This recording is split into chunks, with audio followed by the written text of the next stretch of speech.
Hello and welcome back to another episode of Inside the Tank, presented by CW Sports Memorabilia. I'm your host, Tyler Rains, and I want to start this episode by saying that I'm not going to spend much time talking about the games this weekend because by the time I'm recording this, it is December 12th, just 10 minutes to 6, and about an hour ago, there was a huge trade that broke on the Steelheads Instagram, on their social media, really, that is a blockbuster. So I want to spend most of the episode today talking about that.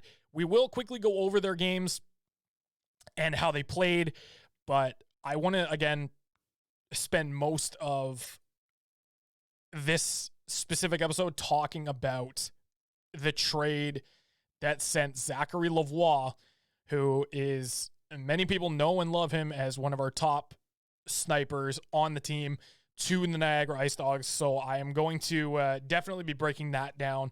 But I want to talk about, first off, how their weekend went. So the first game was a school day game against the Hamilton Bulldogs. They started off, they looked kind of rough. It was a very back and forth game, but then they ended up cleaning it up and it looked really, really good. James Hardy had an overtime hat trick.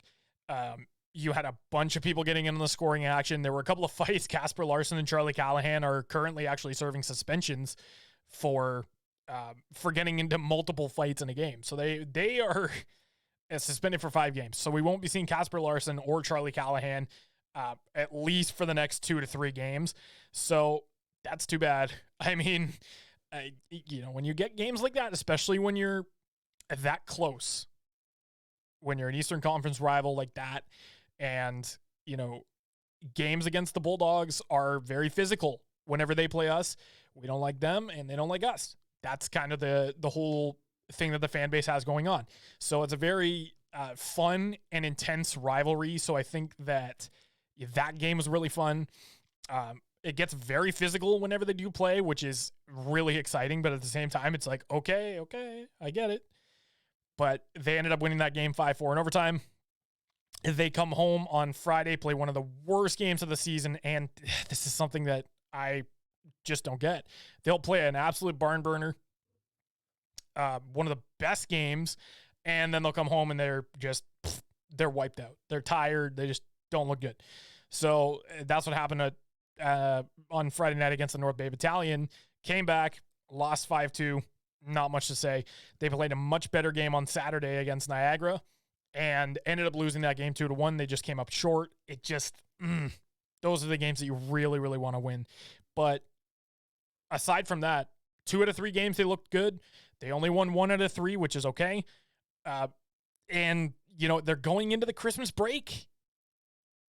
This is going to be a much needed break for a lot of these players, because I know, as somebody who has been there for their biggest wins and also been there for, some of the worst losses, it sucks when you're having your struggles. And for the first half of the season, it's been sometimes we're good, sometimes we're not. And I know from the fans' perspective, it's frustrating. I can imagine from the players' perspective, it's frustrating. From the coaching staff, it's frustrating. And I feel like they need that Christmas break to recuperate, to gather themselves, and, to start looking towards the second half of the season, because they need to, I would assume at this point, they're still going to be making a playoff push, depending on if there's going to be any trades before the trade deadline coming up, or the holiday trade deadline, I should say, the holiday trade freeze coming up. It's going to be interesting to say the very least, because after this big trade today, and after the way that they've been playing recently with the suspensions as well, with Charlie Callahan and Casper Larson, as I mentioned, I'm not really sure what direction this team's going. Maybe they rebuild from here. Maybe they don't. Maybe they keep going. And, they add another huge player to the top 6 and, blow everybody out of the water when we're not expecting it. But this is one of those things that's going to be a little bit puzzling for the next little while. But I have a feeling that come the new year, they're going to have that strong second half that we're used to seeing them have. Now, to the main thing that I want to talk about in today's episode, which is the huge blockbuster trade that sends Zachary Lavoie to the Niagara Ice Dogs. Yes, it's another trade with the Ice Dogs, believe it or not, for a boatload of picks. And when I say a boatload of picks, I believe there were 5 or 6 draft picks involved in this trade. And I'm actually going to pull it up right here. And I did take a screenshot of the Instagram post so you can see it up in the corner up here. This was the trade. It was a 2025 second, a 2026 second, which belonged to London, a 2024 third, which belonged to Saginaw, a 2026 third, which belonged to London, and a 2023 fourth, which belonged to Windsor. So there was a lot of picks involved in that deal. Now, from the various things that I have heard and seen so far, I did a little bit of research on Twitter.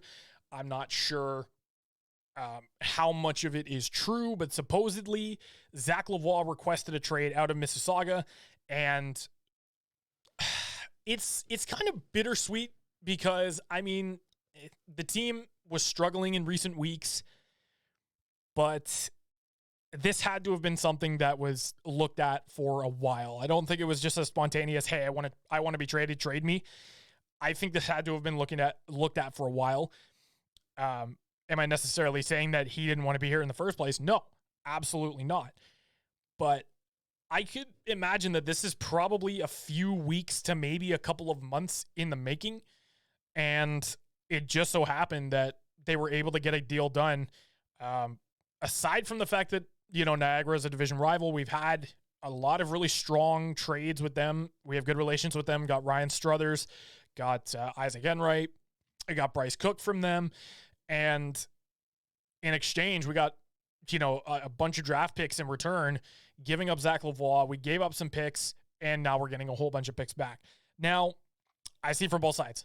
For the team, this is going to allow them to make a ton of moves should they decide to go out and go for another superstar. I don't know whether they're going to do that or not. Maybe they'll, stock up for the draft coming up. Maybe they'll rebuild. Who knows? Maybe this might have triggered a rebuild. But the way that I prefer to see this is that this is a new opportunity to go out and get a superstar. And I've seen a lot of chatter about the potential of Shane Wright coming back to Kingston and then the Steelheads trading for his rights. I don't know if that is going to happen per se, but there still are other players that you could go out and get. Whether it's a superstar or somebody who can just fit in the top 6, it doesn't have to be a super high scoring forward. It can be someone who can fit in your top 6. It doesn't have to be a guy like Shane Wright. It doesn't have to be a guy like Zayd Wisdom or Michael Misa or Owen Outwater or anybody like that. It can be someone who's a solid top 6 forward who's going to fit into the lineup. Because the way that I see it right now, I couldn't see the Steelheads going into a rebuild unless they looked at the season and they were just like, no, you know what? We're going to trade off. We're going to get all of our value out of our assets that we can. I just don't see it. With how they're doing right now, they're going through a rough patch, but I just don't see a rebuild. If there is the possibility that they are going to rebuild, though, this was the right way to get it started. Because though some of us, including myself, may not like the fact that Zach Lavoie was traded, you did get a really, really good return for him. And especially with the fact that this upcoming priority selection is going to be a very, very deep draft. You have guys who are ranked at ties. You know what I mean? There's, aside from the top 10, there are guys who in the second round could end up being, first round talents in the NHL draft potentially. There is a lot of really, really good talent coming in this year's OHL priority selection. And with the picks that the Steelheads got and could continue to get with the amount of assets they have, should they go into a rebuild, they are going to be set. There is absolutely no need to worry. Is it going to be a painful process if they go through a rebuild? Yes. But like I said, I prefer to see it as the fact that I don't necessarily think it's a rebuild, but I think that they are going to go out and get somebody who can help the team. This is going to be a huge opportunity for James Richmond and the coaching staff and the GMs to, I'm not going to say make or break the team, but this is an opportunity for them to really build on something, because whatever they decide to do, whether that's, full on just start from the ground up and rebuild, or, use those picks to contend, I think that fans are going to be on board, because despite the fact that Lavoie was a fan favorite player, everybody loved him, and he was one of the best players to put on a Steelheads uniform this season. If he requested a trade, I think the right thing to do is to honor that. And they did. They traded him off to Niagara, where he's going to get a lot of minutes, and where it's potentially going to be, I don't want to say a better amount of playing time, but they're definitely going to do some damage with Zach Lavoie in the lineup. And they just traded off Pasquale Zito to the North Bay Battalion earlier today. That was another trade that kind of surprised me. Is, Niagara's a team that is rebuilding. Niagara is a team that is rebuilding. And to me, for them to go out and get Zach Lavoie, I was a little bit confused at first. And then I thought, wait a minute, that actually makes sense, because Lavoie is an 04, right? He is still very young. He's 19 years old. He's still got potentially 2 more seasons left in the OHL. And I think by then Niagara is going to be a contending force. So I think that was good on them to go out and get him.